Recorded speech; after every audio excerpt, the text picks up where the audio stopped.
Um, and so, hi everyone on Facebook. We'll give everyone kind of a few minutes to hop on with us, but I am Lauren Van Emert from RDU on Stage, and I'm with Matthew. And I should have asked you this before we went on.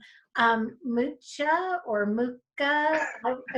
So it's technically pronounced Mucha, but the nickname of our family for a lot of the guys is Mooch. So a lot of people say Mucha, but if you ask my mom, Mucha. So what's the origin? What's the background? What's your family background? So we're Polish, Hungarian, Czechoslovakian. We always get people thinking that we're Italian, especially where in New Jersey I grew up and where a lot of my family's from. We're surrounded by a lot of Italians, so we've kind of adopted the Italian nature. But even though it ends in an A, no Italian in me. All right, so Matthew Mucha. It sounds Italian. But Yeah. and you are home in New York. You live in New Yes. York from the national tour of Bandstand. But where I first got to see you was in the Cape Fear Regional Theater production of Memphis, which I loved. And it was right after that you went on the road, right? Just a few months Yeah. after. Memphis was, I actually looked on my phone, told me this today. A year ago today, I flew down to start rehearsals for Memphis. Exactly a year, because the production was throughout the month of May. And then we started rehearsals for Bandstand the end of September. So it was just about over the summer, all of this was coming together. And it was Memphis was a beautiful show. Bandstand is a beautiful show too. So we will discuss Bandstand in a second, but I want to go back to kind of your childhood, because when I was reading your website and kind of studying up on you for this interview, you come from a football family. You come from a sports family. Big So time. tell me how you got into acting, and was your sports family supportive? Yeah. My dad was a football coach at a high school in New Jersey, and coached for years and years. And both my parents are teachers. And my brother, who is 7 years older than me, was a football player, went to school for sports management, currently works for the New York Giants. And I sing and dance for a living. And it was one of those things where when I was a kid, I played baseball and I really liked it. And I played football and I gave it about a week, and it just was not gelling with me. It just wasn't my thing. And then in middle school, my friends and I thought it would be funny as a joke to audition for my middle school's production of Aladdin Jr. And I auditioned, and my best friend and I were cast as Aladdin, and I was the genie. And it was so much fun, and I was painted blue, and I had blue tights and glitter, and it was a blast. And it closed, I just remember thinking like, there was something really, really special and really fun about what that was like.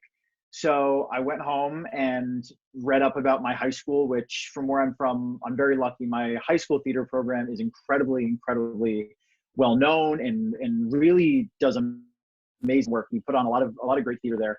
And I just, kind of said to my parents, like, these sports things aren't really me. I'm going to audition for the musical in high school. I'm going to audition for the straight plays at high school and go for it. And I'm so lucky. I come from a really strong, supportive family.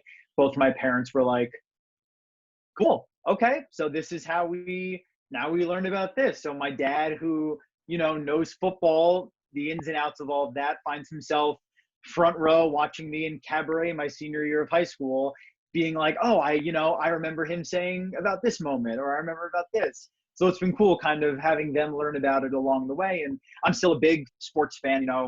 We're New York Giants fans through and through.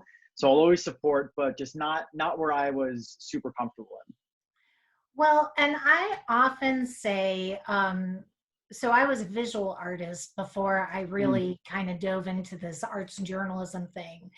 And I always look at artists very similar to athletes. I wrote this whole article Hmm. about an artist is like an athlete in the sense that there's training, practicing, and then in your case, performance. So being from a family of athletes, do you see the similarities between sports and theater in the preparation and the training that it takes?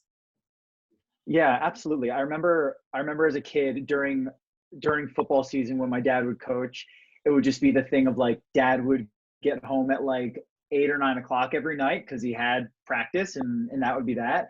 And as I started getting more into theater, I would be like, oh, I'm now getting home around 8 or 9 o'clock because I have rehearsal. And it's the same kind of process of, you have a set of skills that you're trying to hone in and get better. In football, you're wearing a uniform, which is a lot like a costume, just a little bit different. And I definitely see similarities in exactly like you said, the work ethic, you're working towards a game, you're working towards a performance. And I think being around my brother and my dad being super diligent and super enthusiastic about that definitely rubbed off on me to have that same point of view, just on a different topic. Well, and there's so much discipline in sports and theater performance, so I definitely see that similarity. I'm glad they were supportive Hmm. of your career choice. That's very Yeah, good. absolutely.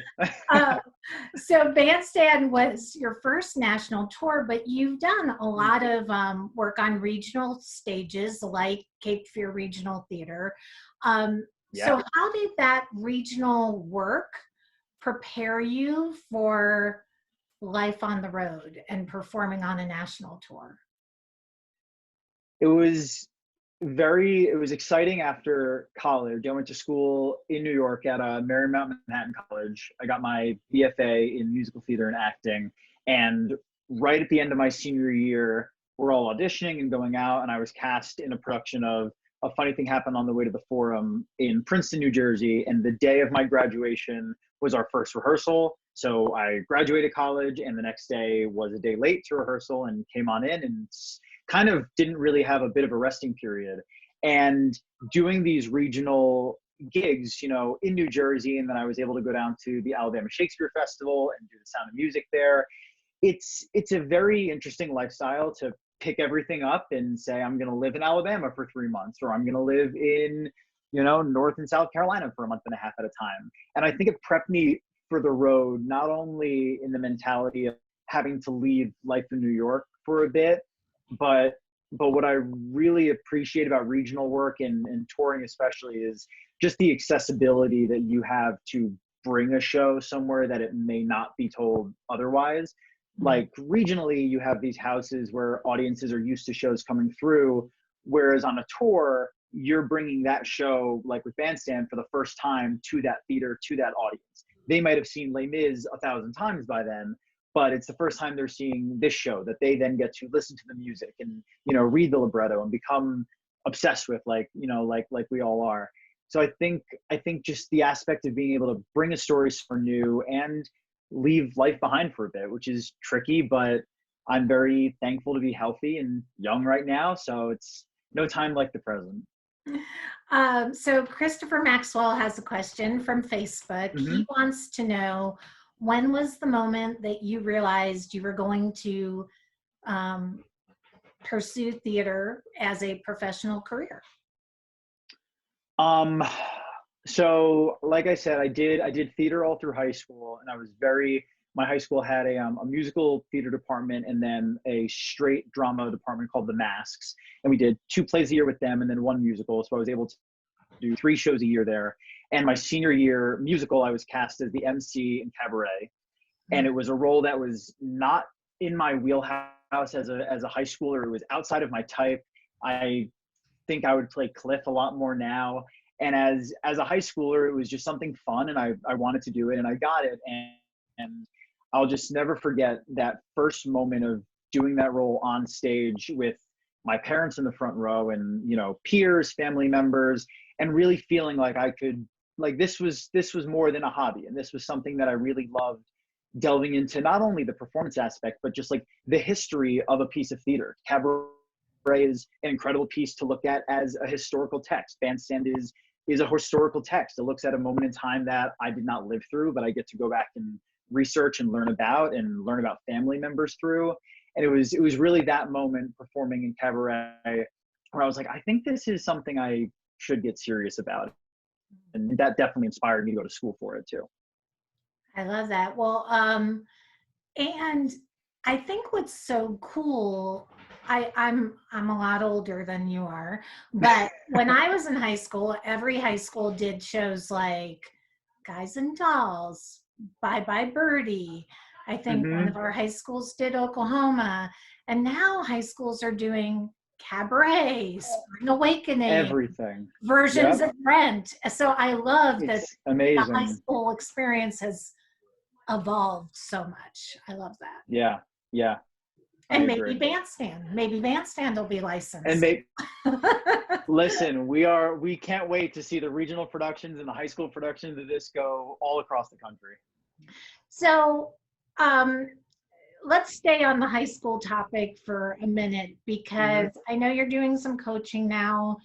And this show, I saw, just when I saw it in the movie theater as a Fathom event, this show has such a high school young person following, Bandstand. Yeah. So sadly, I have a senior in high school living in my house, and she's not in her theater program, but her senior year is now over. For all intents and purposes, she's done. But there are so many young people in our communities all over. They are not going to get to do their senior show. Their cabaret has been lifted away from them. So from where you're sitting now, what kind of words of encouragement can you give them? Because there's a real sense of loss with some of these kids who, some of them were in tech rehearsals when their shows were postponed. So exactly, it's a wild time, and I think regardless, with being so positive, there's always going to be a sense of being upset and of loss, because everyone is going through this crazy changing time. I think words of wisdom or encouragement, what's amazing about this time is we're all stuck at home with nothing to do but, read, watch TV, listen to music. There's no better time now than to expand your horizon on what musical theater is to you, what theater is to you. If you know, like I was talking to a friend of mine who said, go on Spotify and listen to your favorite musical, and there will be 3 things at the bottom that say, like, if you like this, you should try blank, blank, blank. Listen to all 3 of those shows. Then listen to the 3 shows that come after there.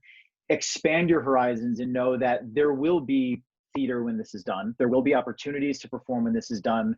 It's affecting everyone. Broadway is shut down. The people that I look up to are now kind of at a loss. And for the people who lost a show, we were speaking before, Bandstand just announced today that our tour is no longer going to be going back on the road. But something that my castmates and I keep saying is, regardless of the performance aspect or the production, we're so incredibly grateful to have had that time together. And obviously what was coming on down the line will be missed. But I encourage people to, those students that may have been getting ready for opening night, remember those first rehearsals. Remember the moment you got the role. Remember the moment your friends decided to audition.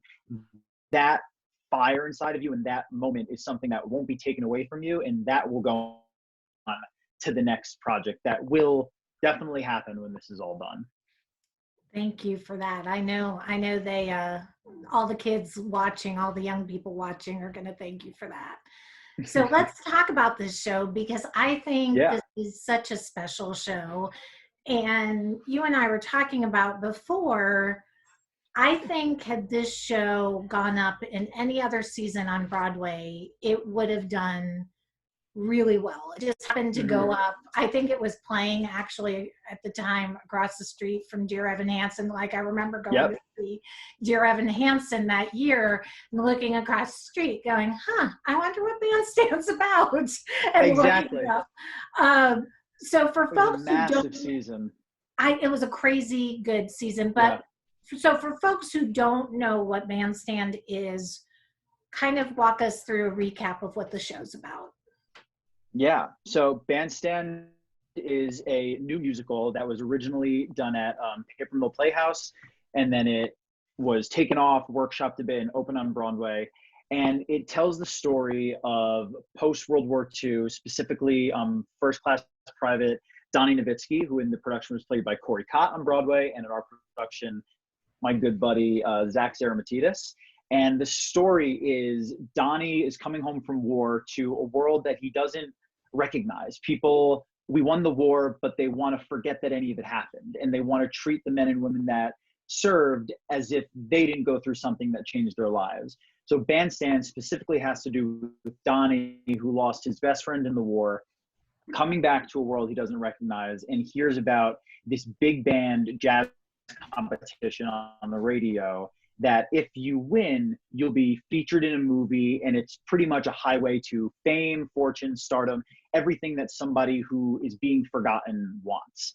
So Donnie takes on himself to come up with this group of vets to be this jazz band, and also enlists his best friend's that he lost's wife, Julia, who in the Broadway production was played by Laura Osnes, our production played by Jennifer Elizabeth Smith.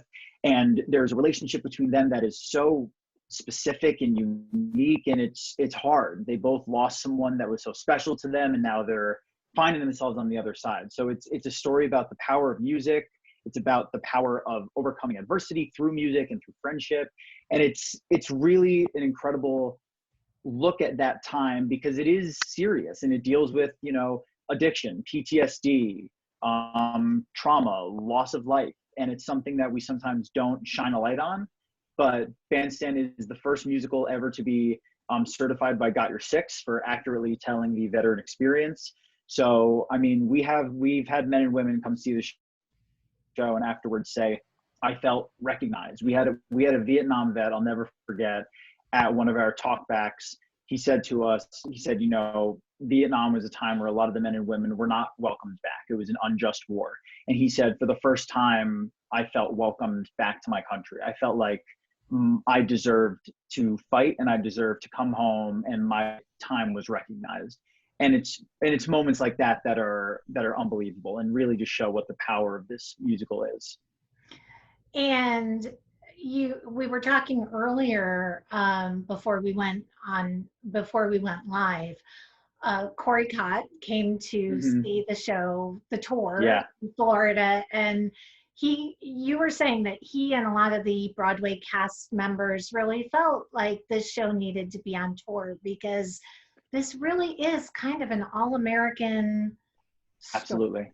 This is an Absolutely.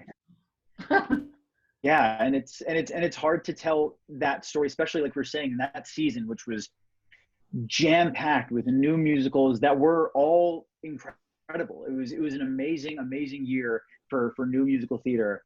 And Bandstand when it hits right, I think it really hits home with communities that feel represented by this show. So when we've brought it to places in Oklahoma, places in Texas, in Oregon, places where they have a big vet center, they wouldn't have known about this show if we weren't able to bring it on the road and bring it to them. So when Corey came to see it, he just said how he felt, and the whole cast really felt so honored that someone was taking the story that they laid the foundation for and now bringing it places that they always thought it should be told. And on Broadway, they started a tradition with photographs and dedicating each show to a vet, a serviceman, man or women. So, and that continued on the road. So tell me about that tradition and how you guys honored the veterans before every performance. Yeah, so we started doing it during our preview process, and because we'd all had contact more or less with some members of the original company, Mark Heitzman and Morgan Marcel, who were in the original company, set the choreography and the staging for our tour. So we would get to talk to them one-on-one about what it was like doing it on Broadway and the differences. And we decided that it didn't feel right to not keep that going, since the story is continuing to be told, and we're telling it for the men and women who did give their life or gave a part of their life for our freedom and for our country. So before every show, when we would get to places, our company would just so happen to always meet backstage left and huddle up in a big circle. And we would just take 3 big, deep breaths together to remind ourselves wherever we were during the day, we're here now, we're here as a family, we're here to tell an important story that is bigger than all of us. And after our breaths, if somebody had a family member or a friend, or when we got past, it was weird, you get through all of the family members and friends that so then it started becoming men and women that would introduce themselves to us at the stage door. And we would just say, I met, first class private so-and-so at the stage door. They served here for this many years, and they came back and wanted to know if we could dedicate it to them. And then we would say their name, put our hands in the middle, and that show is for them. And I feel very lucky that we were able to dedicate the show to my 2 grandfathers who've served, 3 of my uncles who have served throughout the process. It has always felt like this show was a lot bigger than all of us. So that tradition really, really was special. And did you feel that because you had family members who served, that you connected to the show in a different kind of way than perhaps a show like Memphis, or, had more of a personal stake in this show? Yeah, there was always a feeling of, there's a moment in the show that was always one of my favorites, where Donnie is at the piano and members of the male ensemble come out in their tank tops and their army pants and their dog tags and are pushing his piano across the stage. And it's supposed to be the remembrance of, Donnie is carrying his fallen brothers with him throughout the whole show. Everybody is. And in that moment specifically, when I would help push the piano, I just always felt like, I'm carrying the memory of my family members that served and did their time. And even though what I'm doing on stage is not a fraction of what they were doing serving, I'm able to keep their memory alive and bring it across. So there was a very, very special connection between that. And the other thing that happens in the show, which we see in a few shows, like the Band's Visit, and there's been a few shows that have done it, but the actors are the musicians. There's the actor, the band that is assembled, they're actually playing the instruments live. So I love that too. You kind of get that sense that they're really a band. And they're amazing. I mean, the Donnie Nova band for us is consistent. It's interesting how it was cast. There's about half and half, or half are either primarily actors and the other half are primarily musicians. We have Rob Clove and Scott Bell, who are trumpeter and sax player, who are, you can look them up online. They have a massive following. These 2 are some of the most incredible musicians in our scene right now. And then Ben Powell, who's the bass player, played Davey, who's a junior in Michigan in college right now. And then you have Louis Januzzi and Zach Saratidis and John Michael, who play Wayne and Donnie and Johnny respectively. And seeing them come together and bring their chops and, riff on each other during sound checks and go through the songs and everything, it was always, I'm one of their biggest fans, and I would just sit there during sound checks and be like, wow, I get to sit and watch these musicians just play with each other. And it's such a treat for the audience too. So cool. So what roles did you play in the show? Because you played a number of roles and understudied. Yeah, I did. Yes. So I was in the male ensemble, and my primary track was Andre Baruch, who is the lovingly mustachioed radio host of the competition that Donnie and the band enter. I announce the show in the beginning of the musical, and then at the end, I'm there to host it and say who wins. And throughout the track, I also play Al, one of the club owners. I played a Shriner with a big funny fez hat. I was a waiter. I was a dancer. I played a husband. I was a patron. I wore a lot of different costumes, and it was great. And then in addition to those, I understudied the roles of Davey Zlatic, who is the bass player in the band, and Wayne Wright, who's the trombone player in the band. Lovely. But you didn't play an instrument, or? No, I don't. So when they offered, because I originally went in just doing my track, no understudy, tracks were given.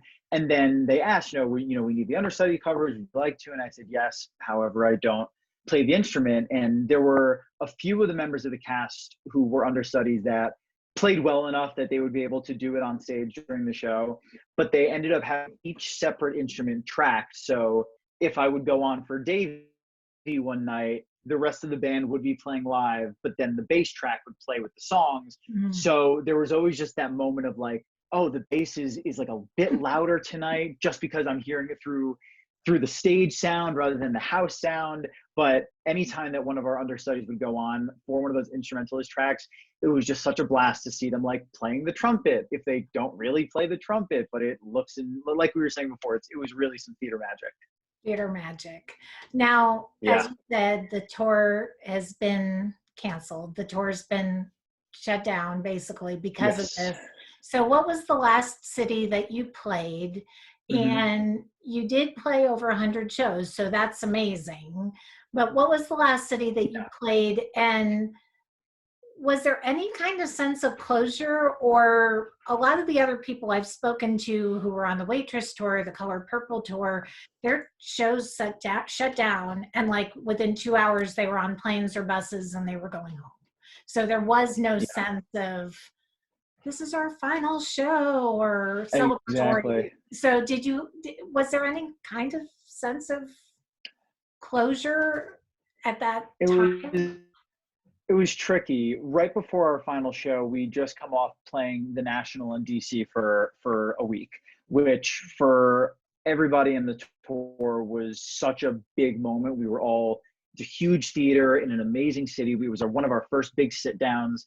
And while we were playing in DC, there were inklings of what was going on with the coronavirus and that it may affect, but we were never hit with anything then, which was great. And then we went to a few little cities, and then our last show was in Easton, Pennsylvania. And about the day or two before, we got a notice from Worklight, our production company, saying, we're going to halt all stage tour meetings with fans. It's just for a matter of safety. And that's when it kind of set in that maybe this was going to be something a little bit bigger, but we didn't think it would get to the moment that it did.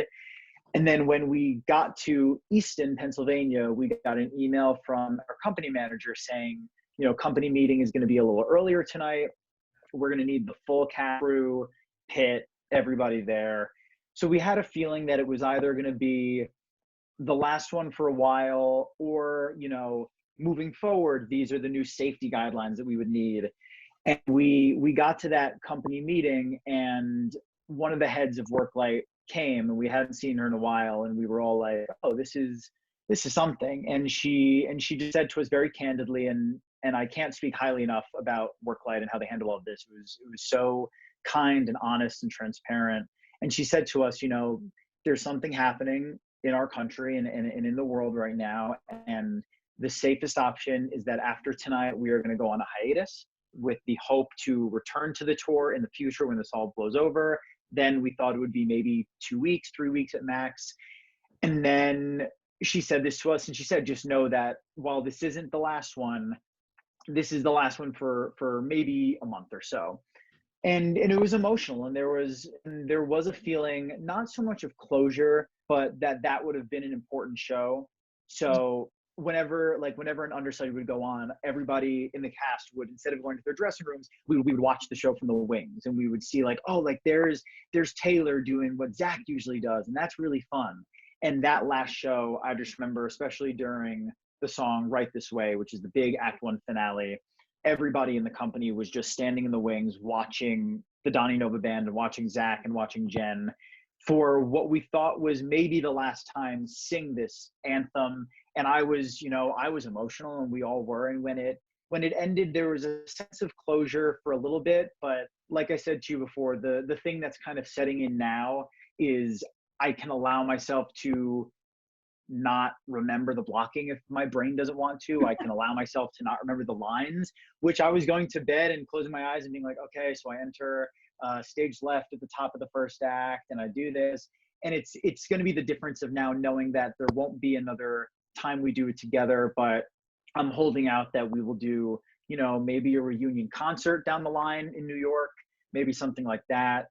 but I feel like we got a little bit of closure with how Worklight handled it, letting us know that this is something that's serious. So, have stick in that final one.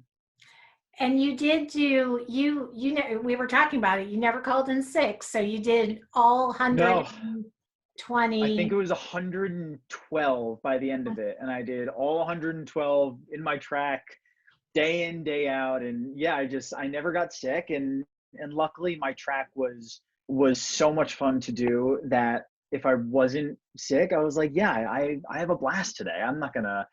I could use a day off, but why not? I'll go and I'll have a blast doing what I love. Well, and how, you know, being on tour, there's so much discipline because you're traveling Mhm. from city to city. This was a tour that would play some cities for a week and some cities for a few days. And so you're Mhm. constantly on the road. So, how, as a performer, do you keep yourself in shape and healthy and prepared Yeah. during Yeah. life on the road?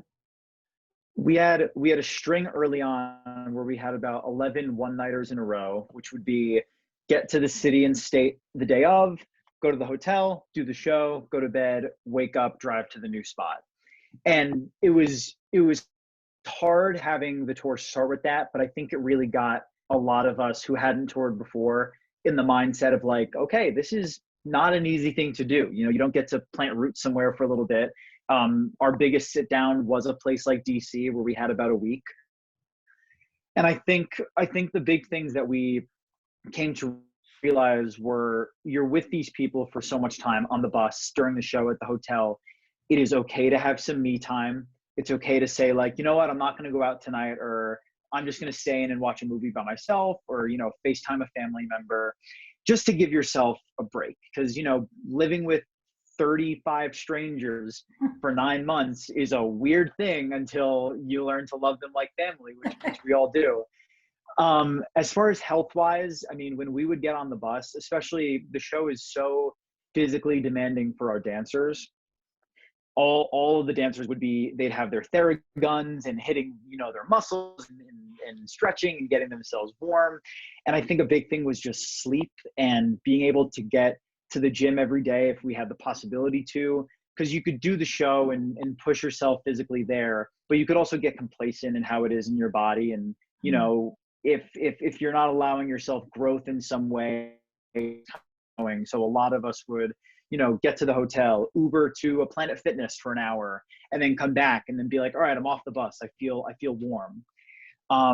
So, that sleeping was really important. And we were a cast of people that loved food. A lot of us would love to like find a cool local spot to go eat. So that was a huge part of it, filling ourselves both doing the show, but also we were given the chance to travel and see places that we've never been before. So eating at restaurants I'll never go back to, seeing landmarks I haven't seen before, keeping myself aware of my job as an actor, but also like, ooh, I'm on a bus today in Texas. I've never been here. Like, letting myself experience the whole thing really, really was key to all of it. And your foodie experience on the Yeah. road sparked an Instagram series, which is continuing. So, talk to me about if you guys are foodies, you got to go follow the Oh Instagram. yeah. Oh So, yeah. talk It about was that. it was something that came to the first time we ever did it was on opening night. And my dear friend in the show, Taylor Oki, and I have pretty much the same, almost very similar tracks throughout. We were the two male ensemble members that weren't exactly dancers. We weren't in the big swing numbers, but we did a lot of like the bit rolls and we moved things when we needed. And there was a moment in Act Two where we had about 15 to 20 minutes off stage of a break. And Taylor and I thought one day, like, it'd be cool. What if we tried local food from where we were and just like on Instagram and talk about it and see how it is, and it won't turn into anything and it's dumb and whatever. And then we gave it a name and we gave it a logo. And we made like a little, theme song, and we had a lot of the fans be like, oh my God, we love this. We would have people bring us food to the stage door. We would have people bring us recommendations of restaurants to go to. So then when we got off of Christmas break, Taylor and I were like, let's make an official Instagram for it. Let's really like do this right. And my girlfriend, who was so funny, for Christmas got us bibs that we could wear while we're eating the snacks so that we're not eating in costume, with our logo on it. And we Second Act Snacks, and it's on Instagram at Second Act Snacks, just the word second spelled out. And it was so much fun to do because it broke things up. And like I said, Taylor and I and a lot of the cast members are such big foodies that it gave us the chance to experience these venues in these cities in ways that we wouldn't have in the future. So then now that we're in quarantine, Taylor and I were discussing what's a good way to keep this alive if we wanted to, because we always said that this could be something that we could bring after Bandstand would close. Is there a way to make this happen, not just on the road? So what we've turned it into now, we call it Second Act Snacks Quarantine Edition. So like how this interview is going, we interview members of our industry on Zoom, and we record the interviews, we put them up on little 15-minute episodes, and we chat with people about what they're doing in quarantine, how they can use their time, obviously what they're snacking on and what's getting them through. And we've gotten the chance, we spoke with Brandon Ellis, who's the original Davies Laddick in Bandstand.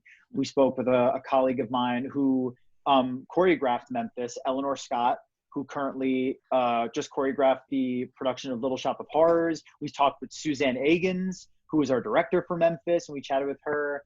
Our casting director, Kate Lumpkin. We just finished a big Bandstand week. We're about to go into college week because we have a big following, like we said, of high schoolers. So we thought, what's a better way to fill their time than with content of, you know, going into these college auditions? What can they be learning? What can they be flexing their muscles on?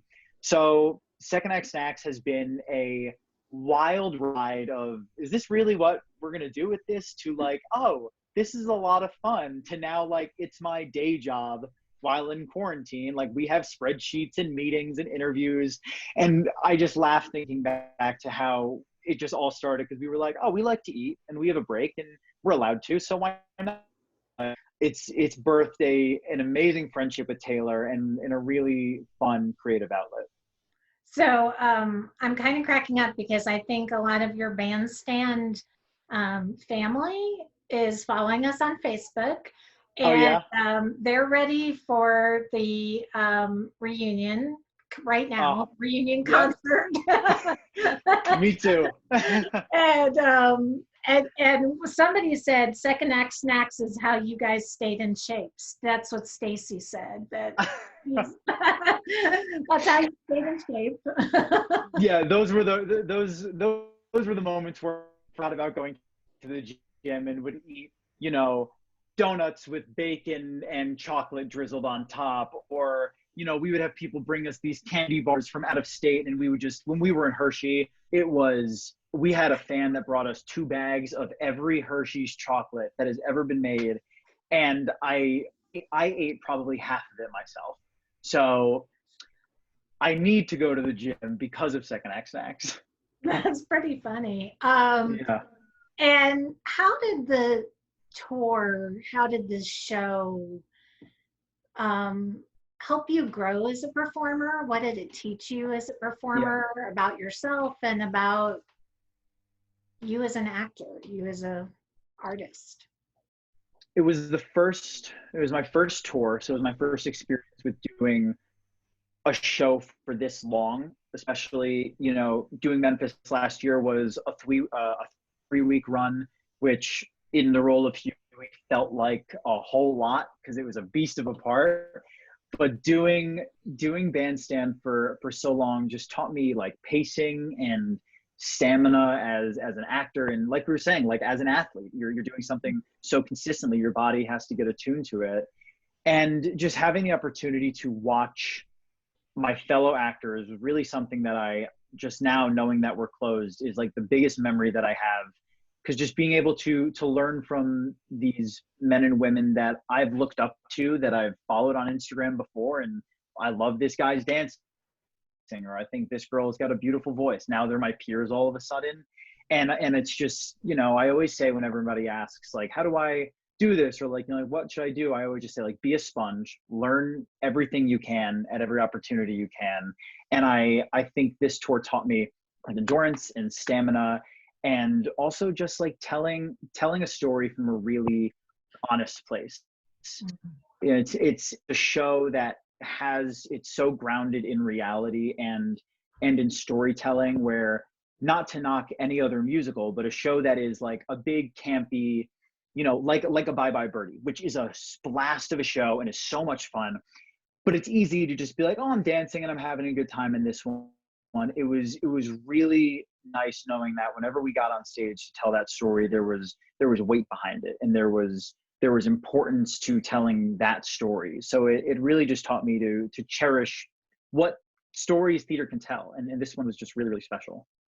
And I'm going to task everybody watching who wasn't in the show, because there's a lot of people on Facebook who actually were in the show. But if you haven't seen the show and you weren't in it, please watch it on Playbill. I think tonight Yes. is like the last night to watch it on Playbill. Yeah. I have the link in our event page. I'll post the link on our Facebook page after we're done.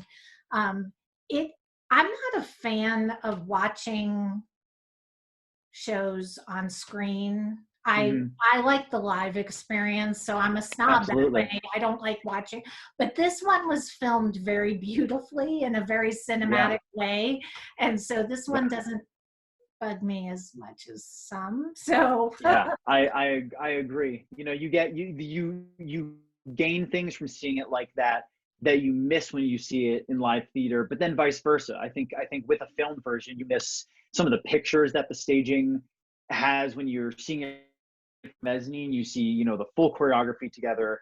But I think to follow the story of Donnie and Julia and the band, the pro shot that they're offering right now is a really great way to experience the show, especially if you've never seen it. And there's a little talk back, I think, either before it or after it, where they interview some of the past creatives.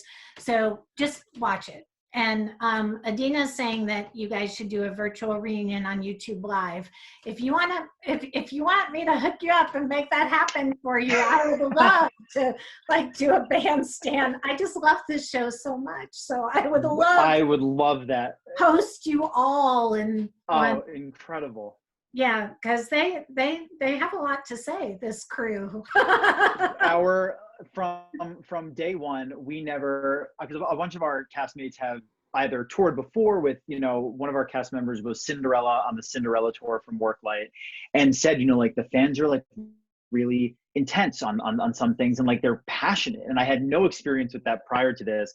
And then Bandstand started, and the minute that we were cast, I'm being followed by these people. I don't know. I'm being tagged in these pictures and put in these collages. And it was just so sweet, because I was that person when I was, I just didn't have Instagram, or I didn't have Twitter to have these memes. Social media wasn't really a thing then. So anytime that a fan would reach out to us or anything, I'm always like, never be ashamed of loving something and being passionate, because that's how all of us were as teenagers in high school. It's the same thing.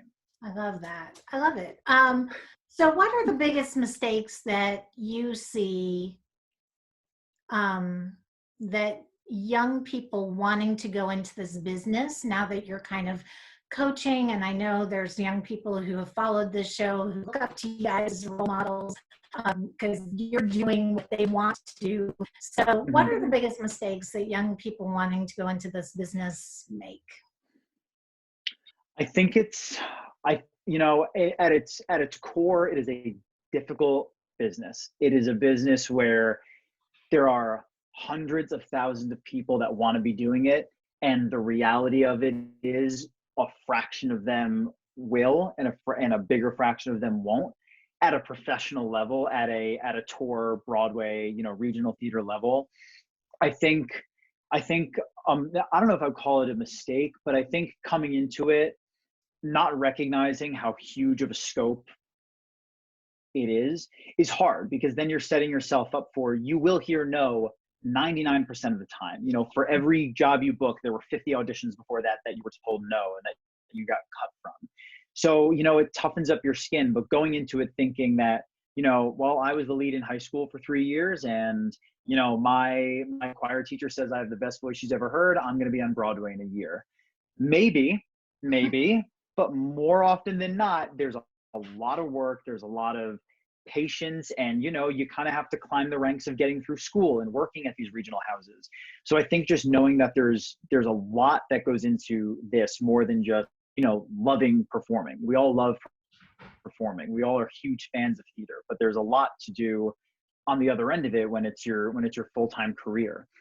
And I think another part, going in for it for fame or money or exposure, is just not the way. You'll succeed in this business if you love this more than anything. We've been asked on talkbacks with schools and stuff, saying, if I want to be an actor, like, what do you recommend? And we say, and I was told this as a high school student from two of my teachers, they feel like, if you can see yourself doing something else with the amount of passion that you have for it, you probably should do that.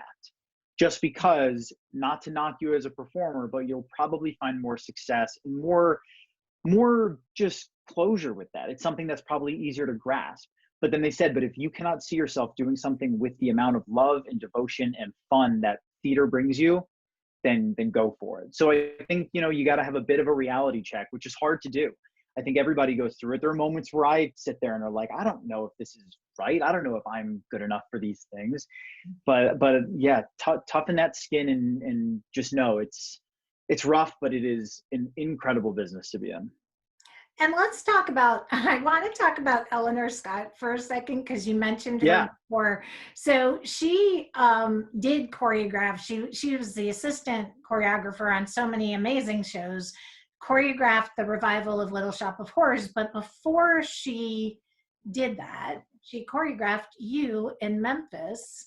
Yep. And she's tough, man. She's a dancer. I remember coming in that first day, and I think it was our first rehearsal at night.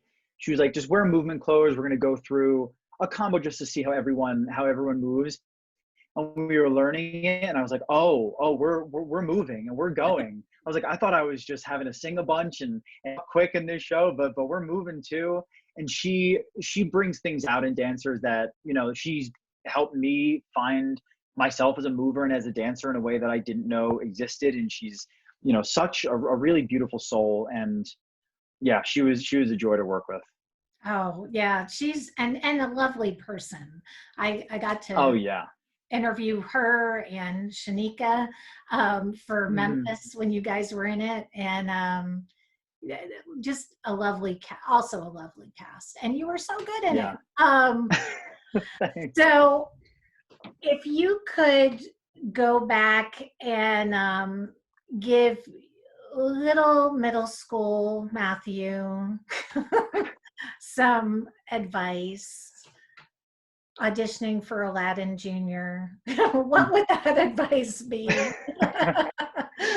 Well, I tell him to stop eating all the Chips Ahoy cookies that mom is trying to hide, because I was a rounder child, so that would be number one. But I would tell him that, it's not going to be the easiest road, and college auditions are rough. There's no way around that, But I would just say, put the work in, and know that if you put in as much as you possibly can, the universe will give something back. And I think something that I've learned, and I continue to learn as a performer, is, the easiest thing that you can do in the world and in this business is just be a good person, be nice, kind, be generous, and be open to learning. And I always just take that with me to remember, like, there's, with other jobs, you can get a promotion to a point where there's nowhere to go. There's no ladder with acting. You could be on Broadway for a month, and then the show could close, and you may not work again for 5 years. So, just know that there's that aspect of it, but keep learning, keep pushing on. I love that. And Adina had posted that the playbill performance of BANDSTAND, which I think benefits the Actors It Fund. goes to the Actors Fund. Yeah, Yeah. it's like $6. It's not very expensive. It's less than the cost of Yeah. me going to see the movie. Fathom Exactly. um, Exactly. so it's only like $6 to rent and watch it, Mhm. and you can watch it through Friday. So please, everybody, watch this. I will put the links to your Instagram page so people can Amazing. follow your Instagram thing and your series, because everybody's looking for virtual content right now. And we're trying our best to give them a little bit. And I would love it if you would help me assemble. I mean, they're all here on Facebook. I wish I would have known this, then I would have just gotten all of you together in Zoom. But if we could do like a little follow up and bring some of your fellow cast members in, I'd love to talk. Yeah, I love the absolutely. show so much, so I want to keep talking about it. And we love it so much. And now that we know that this chapter of it is closed, we're itching to spread what we've learned from it and spread the stories that we have to tell from it. So we would love to.